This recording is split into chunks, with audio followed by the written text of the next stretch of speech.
നമസ്കാരം. ഞാൻ ഗോപിനാഥ് മുതുകാട്. നമ്മുടെ കേരളത്തില് കോവിഡ് ഒരു ദിവസം സ്ഥിരീകരിച്ചിരിക്കുന്നവരുടെ എണ്ണം ഏറ്റവും കൂടുതലായിരിക്കുകയാണ്. തീർച്ചയായിട്ടും ഒറ്റ പ്രതിവിധി എന്ന് പറയുന്നത് നമ്മൾ ശ്രദ്ധിക്കുക എന്നത് മാത്രമാണ്.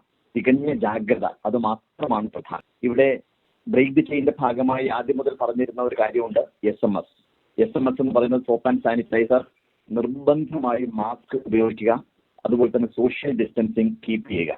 ഒരു മഹാമാരി ലോകം മുഴുവൻ പടർന്നു പിടിച്ചുകൊണ്ടിരിക്കുന്ന സന്ദർഭത്തിൽ, ലോകം മുഴുവൻ തരിച്ചു നിൽക്കുന്ന സന്ദർഭത്തിൽ നമ്മുടെ ഭാരതത്തിൽ ഏറ്റവും കൂടുതൽ വ്യാപനം നടന്നിരിക്കുന്ന സംസ്ഥാനമായിട്ട് നമ്മുടെ കേരളം ഇന്നലെ വന്നിരിക്കുകയാണ്. സ്വാഭാവികമായിട്ടും നമ്മുടെ ശ്രദ്ധയാണ് ഏറ്റവും പ്രധാനം. അതല്ലെങ്കിൽ എല്ലാം തകിടം മറിയും. അതുകൊണ്ട് ഓരോരുത്തരും അതീവ ശ്രദ്ധയോടുകൂടി മുന്നേറുക എന്ന് മാത്രമാണ് ഏറ്റവും പ്രധാനമായിട്ട് ശ്രദ്ധിക്കേണ്ടത്. ഈ SMS തന്നെ നമ്മൾ 3 കാര്യങ്ങൾ, 3 Cകൾ ഒഴിവാക്കണം. ഒന്ന്, ക്രൗഡഡ് പ്ലേസസ്. നമ്മളായിട്ട് ഒരു കാരണവശാലും ആൾക്കൂട്ടം സൃഷ്ടിക്കുന്ന ഒരു സ്ഥിതി ഉണ്ടാക്കരുത്. അത് വളരെ പ്രധാനമാണ്. രണ്ടാമത്തേത് ക്ലോസ് കോണ്ടാക്ട് ആണ്. നമുക്ക് ആരിലാണ് രോഗമുള്ളത് എന്നൊന്നും തിരിച്ചറിയാൻ സാധിക്കില്ല. കാരണം ഈ വൈറസ് കാണാത്തതാണ്, നമ്മൾ ഒരിക്കലും കാണുന്നില്ല.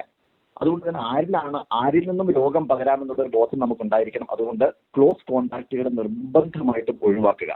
3, കൺഫൈൻഡ് സ്പേസസ്. ഇതാണ് 3 Cകൾ. കൺഫൈൻഡ് സ്പേസസ് എന്ന് പറയുമ്പോൾ ഇടുങ്ങിയ മുറിക്കുള്ളിൽ നമ്മൾ കൂടുതൽ ആളുകൾ ഒരുമിച്ചിരിക്കുന്ന ഒരു സ്ഥിതി വരികയാണെങ്കിൽ നമ്മൾ അവിടുന്ന് സോറി പറഞ്ഞുകൊണ്ട് പുറത്തേക്ക് ഇറങ്ങുന്ന ഒരു മനോഭാവം നമ്മളിൽ തന്നെ വളർത്തിയെടുക്കുക.